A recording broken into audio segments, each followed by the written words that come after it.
Welcome guys, जेके lawn job channel में आपका बहुत बहुत स्वागत है। सब्सक्राइब कीजिए जेके लॉन जॉब चैनल को और पाइए रोजाना फिजिक्स, केमिस्ट्री, बायोलॉजी के multiple choice question. So guys, हमारा चल रहा था केमिस्ट्री यानी कि रसायन विज्ञान। काफ़ी सारे क्वेश्चंस पार्ट फर्स्ट में डिस्कस कर चुके थे। अगर आपने नहीं देखा है तो लिंक हमने दे दिया है, प्रीवियस वीडियो आप देख सकते हो। ठीक है, ये हमारा पार्ट सेकंड है। इसमें हम स्टार्ट करेंगे 27 से आगे। ठीक है, नेक्स्ट क्वेश्चन इंपॉर्टेंट है और वही क्वेश्चन है जो आपने 11th और 12th में जो थ्योरी पढ़ी थी, उसी के बेस पे हमने क्वेश्चन आपके लिए बनाए हुए। ठीक है, और कितना आप सीख चुके हो, कितना आपको आता है, कितनी नॉलेज आप गेन कर चुके हो, ये सब इन क्वेश्चंस जिनको आप मल्टीपल चॉइस क्वेश्चन बोलते हो, वो उसी से यानी कि ऑब्जेक्टिव टाइप क्वेश्चन भी आप बोल सकते हो, ये उन्हीं से आप रिप्रेजेंट कर सकते हो कि आपको कितना आता है। ठीक है, सो ईमानदार से पहले आप आंसर बताना इसका, हम आपको क्वेश्चन दे रहे हैं। ठीक है, बस पहला क्वेश्चन है कि the salt of sulphuric acid is called, यानी कि सल्फ्यूरिक अम्ल के लवण को कहते हैं, क्या कहते हैं? जो सल्फ्यूरिक अम्ल होता है ना, उसके लवण को क्या कहते हैं? ऑप्शन है कि सल्फाइड कहते हैं, सल्फेट कहते हैं, थायोसल्फेट कहते हैं या फिर सल्फाइड कहते हैं। ईमानदार से बताना गाइज, क्या कहते हैं? सल्फ्यूरिक अम्ल के लवण को कहते हैं। सो आपने चूज कर लिया होगा वन ऑप्शन। राइट में चेक, इसका राइट ऑप्शन होगा आपका। देखो गाइस, जब भी तक आपने सिलेक्ट नहीं किया तो प्लीज़ सिलेक्ट कर लो, ताकि आपके अंदर की कमियां आपको नज़र आ जाए, आप कितने गहरे पानी में हो। ठीक है, तो सल्फ्यूरिक अम्ल के लवण को कहते हैं गाइस, कौन से कहते हैं? सल्फेट। ठीक है, सल्फेट कहते हैं, ये इसका करेक्ट ऑप्शन हो जाएगा। चलो आगे, बहुत ही इंटरेस्टिंग क्वेश्चन है गाइज, और जब तक आपके लाइक मिलते रहेंगे तो और क्वेश्चन हम आपके लिए लाते रहेंगे। अभी हमने अमाउंट बढ़ा दिए क्वेश्चंस की, पहले 15 क्वेश्चन करवाते हैं, अब आपको 25 तक स्कोर कराएंगे। ठीक है, संश्लेषित अपरमार्जकों में मुख्यतः रहता है सिंथेटिक डिटर्जेंट मेनली कंटेन। संश्लेषित अपरमार्जक में मुख्यतः रहता है, क्या रहता है गाइज? ये जो संश्लेषित अपरमार्जक होता है उनमें संश्लेषित अपरमार्जक में मुख्यतः क्या रहता है गाइज? आपने पढ़ा होगा ना, तो इजीली आ जाएगा। सो गाइज, वो रहता है आपका, पहले आपने चूज कर लिया होगा। ठीक है, इसका राइट ऑप्शन हो जाएगा ऑप्शन 4, ROSO2Na। अगला क्वेश्चन, निम्नलिखित में से उपधातु है the metalloid among the flowing, कौन सी है उपधातु गाइज?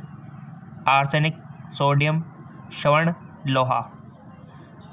गाइज, एक होती है धातु और एक होती है उपधातु, नहीं, एक होती है धातु, एक होती है अधातु और एक होती है उपधातु। ठीक है, ये तीन चीज़ें होती है। धातु आप सब जानते हो, अधातु भी जानते हो, उपधातु आपको बतानी है, जिसमें दोनों के गुण होते हैं। इसका राइट ऑप्शन हो जाएगा आपका आर्सेनिक, ये एक उपधातु है। चलो आगे, अगला क्वेश्चन, इसको थोड़ा सा एडजस्ट कर लेते हैं।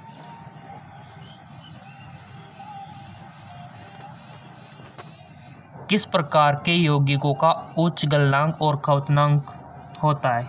किस प्रकार के, which type of compound so high multiple and boiling point? Option आपके सामने हाजिर है यहाँ पर। वैद्युत संयोजक यौगिक, सहसंयोजक यौगिक, उपसहसंयोजक यौगिक, इनमें से कोई नहीं। किस प्रकार के यौगिकों का उच्च गलनांक और खपतनांक होता है? एक toilet compound, covalent compound, coordination compound, none of these. So guys, इसका राइट ऑप्शन हो जाएगा वैद्युत संयोजक यौगिक। ठीक है, इसका राइट ऑप्शन हो जाएगा।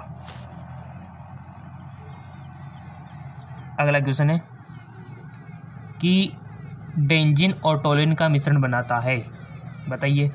The mixture of benzene and toluene make, benzene और टोलुइन का मिश्रण बनाता है एक आदर्श विलयन, अनादर्श विलयन या फिर निलंबन या फिर पाइसन। क्या बनाता है? बेंजीन और टोलुइन का मिश्रण। अब आप में से बहुत सारे स्टूडेंट कमेंट करते सर सॉल्यूशन करवाया करो। अब ये तो 12th में आपने पढ़ा होगा ना, इसमें ये तो याद रखने वाली बात है कि बेंजीन और टोलुइन का मिश्रण क्या बनाता है। इसमें कौन से, अगर आपने पढ़ा होगा तभी ये क्वेश्चन आएगा आपको, नहीं इसमें कोई एक्सप्लेन करने वाली बात है। ठीक है, थ्योरी तो देखो आपकी को पढ़नी पड़ेगी, जितनी ज़्यादा आप थ्योरी पढ़ोगे उतनी ज़्यादा आपकी प्रैक्टिस होती रहेगी और उतनी ज़्यादा आप MCQ कर पाओगे। हाँ, न्यूमेरिकल में थोड़ा दिमाग लगाना पड़ सकता है, और उसमें समझने वाली बात होती है, बट ये थ्योरी तो आपको खुद को पढ़नी होगी। आप इनको घर पे बैठ कर पढ़ सकते हो, और जो समझ में नहीं आए वो कमेंट करके पूछ सकते हो। बेंजीन और टोल्यूइन का मिश्रण बनाता है। सो गाइज राइट ऑप्शन हो जाएगा आपका एक आदर्श विलयन। ठीक है, एक आदर्श विलयन। अगला क्वेश्चन, जलीय विलयन में से कार्बनिक पदार्थों को पृथक, थोड़ा सा एडजस्ट कर लेते हैं। जलीय विलयन में से कार्बनिक पदार्थों को पृथक किया जाता है आसवन द्वारा, विलायक निष्कर्षण द्वारा, भाप आसवन द्वारा, उध्रुपातन द्वारा। जलीय विलयन में से कार्बनिक पदार्थों को पृथक किया जाता है, कौन सी मेथड यानी कि कौन सी विधि के द्वारा पृथक किया जाता है जलीय विलयन में से कार्बनिक पदार्थों को? बताओ गाइस, पृथक करना आपने पढ़ा होगा ना, बचपन से पढ़ते आ रहे हो पृथक्करण। तो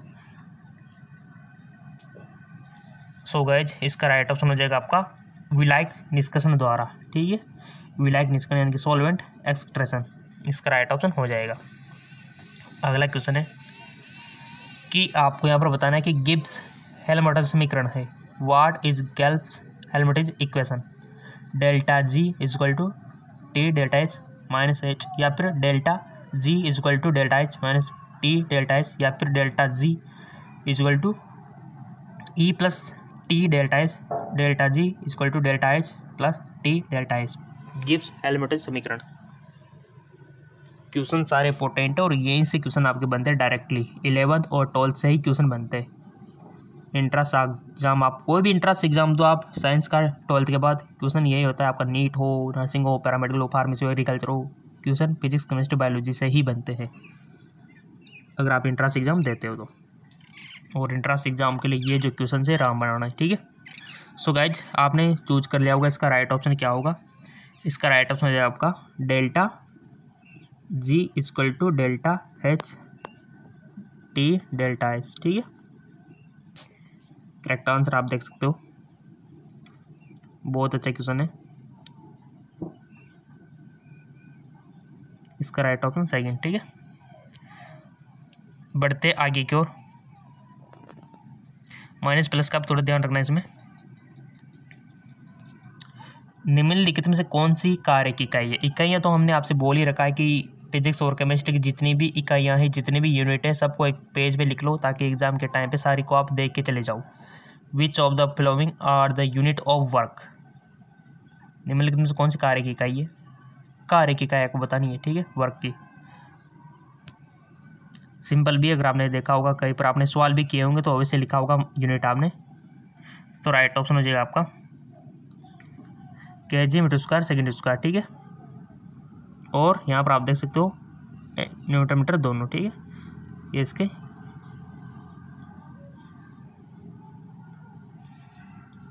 ऑप्शन 4। चलते आगे को। प्रदंडन में किस धातु का शोधन करते हैं? Which metal is purify by poling? ठीक है, जिंक, पेरस, कॉपर, अर्जिडियम सब क्या यहाँ पर दिया हुआ है। किस धातु का शोधन करते हैं? देखो, धातु का शोधन ऐसे का आपको याद रखना है। आपका जो चैप्टर है ना रसायन विज्ञान में, धातुओं का शोधन, वहाँ से काफ़ी सारे क्वेश्चन बनते हैं। कौन सी विधि के द्वारा किसका शोधन किया जाता है, क्योंकि विधियों के भी नाम है।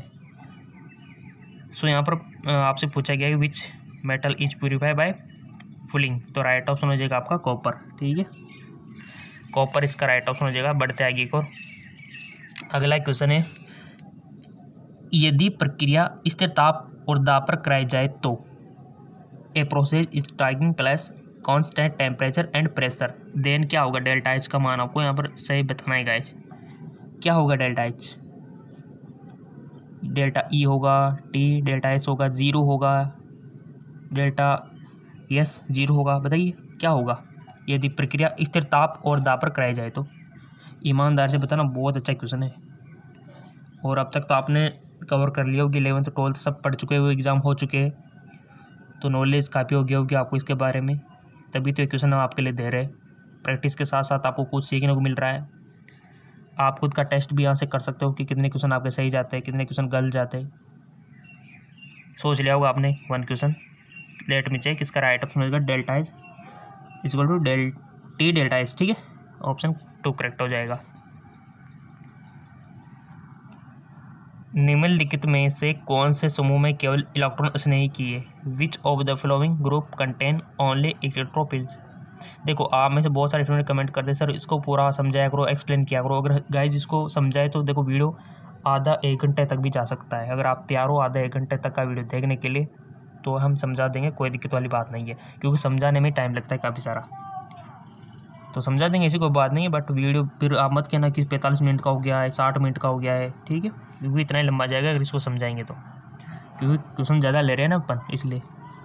तो कमेंट कर देना, बना देंगे, कोई दिक्कत वाली बात नहीं है कि हम एक्सप्लेन के साथ समझना चाहते हैं या फिर ऐसे ही सही है, या फिर जैसे हम समझ रहे हैं अभी क्वेश्चन कर रहे हैं अपन, या फिर ऐसे होना चाहिए, आप बता सकते हो, ठीक है। निम्नलिखित में से कौन से समूह में केवल इलेक्ट्रॉन स्नेही की है? 4 ऑप्शन आपके सामने है, चूज करो। अभी भी और भी क्वेश्चन हमको करने हैं।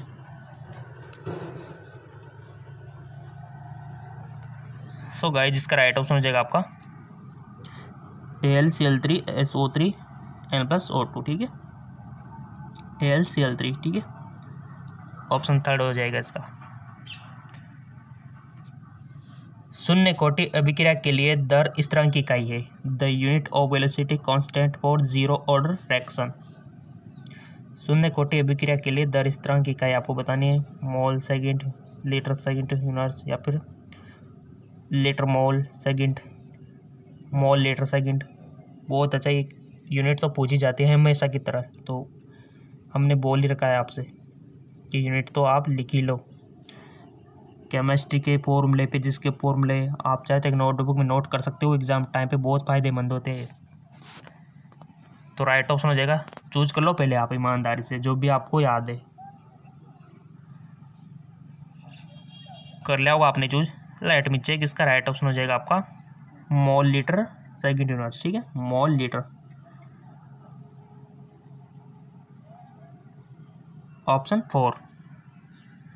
चलते आगे और।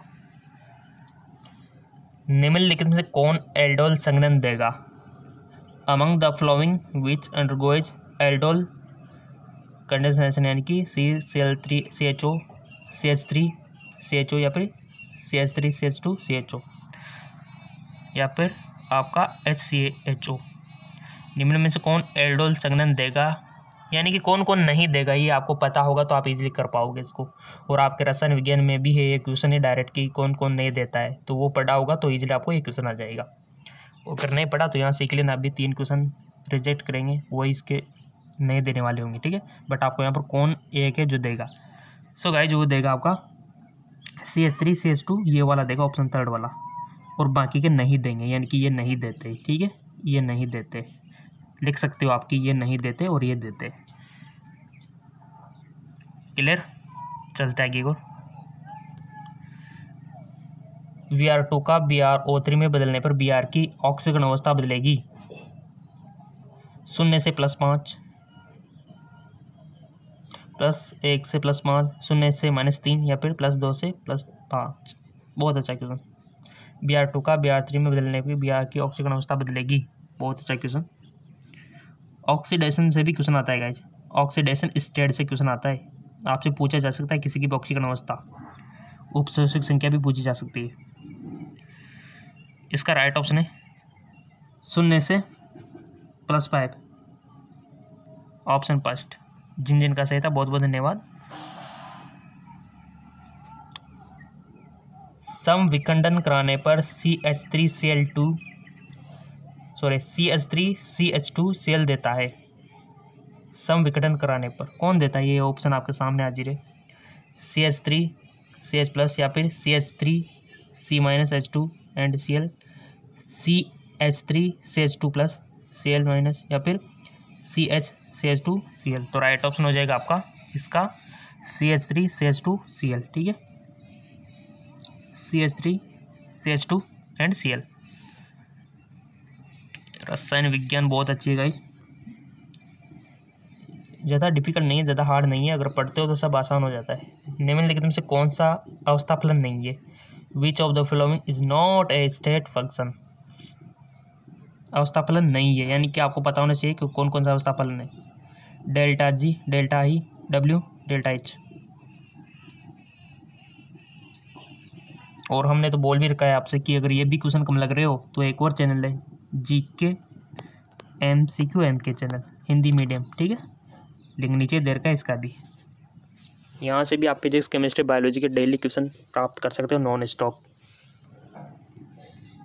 निम्नलिखित में कौन सा अवस्था फलन है आपने नहीं है, कौन सा अवस्था फलन नहीं है ये चूज कर लिया होगा और हम इसको अब चेक करने जा रहे हैं। सोच लो पहले जो भी आपको सोचना है ऑप्शन चारों में से, क्योंकि आपको ताकि आपको अपनी गलती का एहसास हो, आप कितने गहरे पानी में हो ये भी आप जान लो तो बेटर रहेगा एंट्रेंस एग्जाम से पहले। सो इसका राइट ऑप्शन हो जाएगा डेल्टा, इसका W, ठीक है। ये अवस्था फलन नहीं है, बाकी ये डेल्टा G, डेल्टा E और डेल्टा, ये डेल्टा वाले सारे क्या है अवस्था फलन है, जबकि ये नहीं है। चलो किसी भी टॉपिक पर कुछ भी MCQ चाहिए तो बता दिया और कमेंट करके, आप अपना चैनल है, ठीक है। Alcohol plus benzene plus petrol के मिश्रण को करते हैं, बहुत अच्छा question. The mixture of alcohol benzene and petrol, विकृतिकृत एल्कोहल, सक्रिय एल्कोहल, परिशुद्ध एल्कोहल, ठोस alcohol. So guys right option हो जाएगा आपका सक्रिय एल्कोहल, ठीक है, सक्रिय एल्कोहल।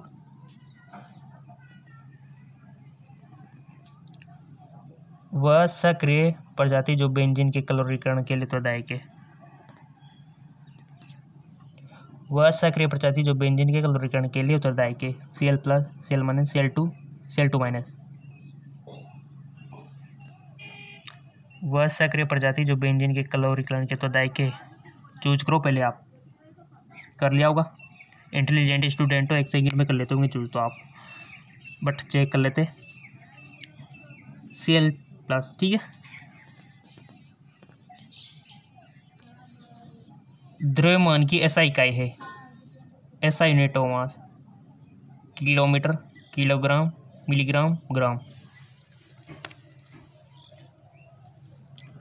द्रव्यमान की SI इकाई है किलोमीटर, किलोग्राम, मिलीग्राम, ग्राम। तो राइट ऑप्शन हो जाएगा आपका किलोग्राम।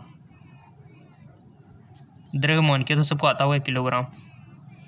फिर बार के पूछ रहे तो क्या लिखोगे, यहाँ तो द्रव्यमान की पूछ ली। बार को किस में मेजर करते हैं, वेट को, क्योंकि मास में और वेट में अंतर है, याद रखना। वेट बार जो है चेंज होता रहता है, द्रव्यमान एक ही रहता है, राइट। नेक्स्ट क्वेश्चन, पूर्ण दहन होने पर इत्र देता है, कंप्लीट कंबशन इत्र गिव। इत्र क्या देता है पूर्ण दहन होने पर, C2H5OH, CO2 एंड H2O, या फिर C2H5 या फिर C2H4।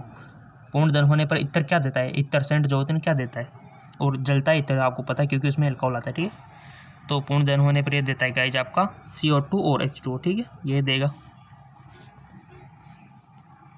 और फेसबुक इंस्टाग्राम पर आपने फॉलो नहीं किया है अभी तक तो कर लीजिए, ताकि वहाँ पर फिजिक्स के नोट्स और केमिस्ट्री के नोट्स हम आपको दे पाए, ठीक है। जैसे हमको टाइम मिलता है हम वहाँ पर पोस्ट कर देंगे लिंक। 13.5 ग्राम में SO2 Cl2 के मोलक संख्या है 0.1, 0.2, 0.3, 0.4। 13.5 ग्राम में SO2 और Cl2 की मोलक संख्या बताओ।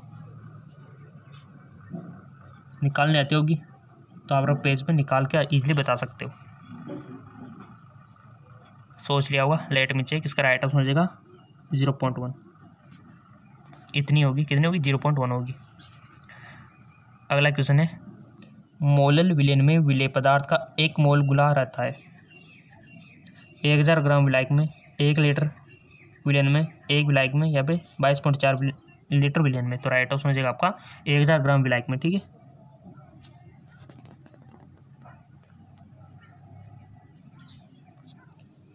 जीरो डिग्री सेंटीग्रेड टेम्परेचर पर और साधारण दाब H2O अभिक्रिया के लिए होगा। 0 डिग्री सेंटीग्रेड ताप पर और साधारण दाब पर H2O अभिक्रिया के लिए होगा। सो गाइस जो होगा आपका delta H equal to T delta H, ठीक है। राइट ऑप्शन हो जाएगा आपका 3rd। अगला क्वेश्चन है कि निम्नलिखित में से कौन सा O3 का यानी ऑक्सीकृत नहीं होगा। Which of the following will not be oxidised by O3। निम्न में से कौन सा O3 द्वारा ऑक्सीकृत नहीं होगा, Ki, FeSO4, KMnO4, K2MnO4। So guys इसका राइट ऑप्शन हो जाएगा आपका, पहले चूज कर लो ईमानदारी से। कर लिया, लेट मी चेक, KMnO4, ठीक है। के मेनू पर इसका राइट ऑप्शन हो जाएगा। और कितने सही गए कितने गलत गए आप कमेंट करके बता सकते हो, और लिंक नीचे डिस्क्रिप्शन में दिया हुआ है बहुत अच्छी वीडियो का।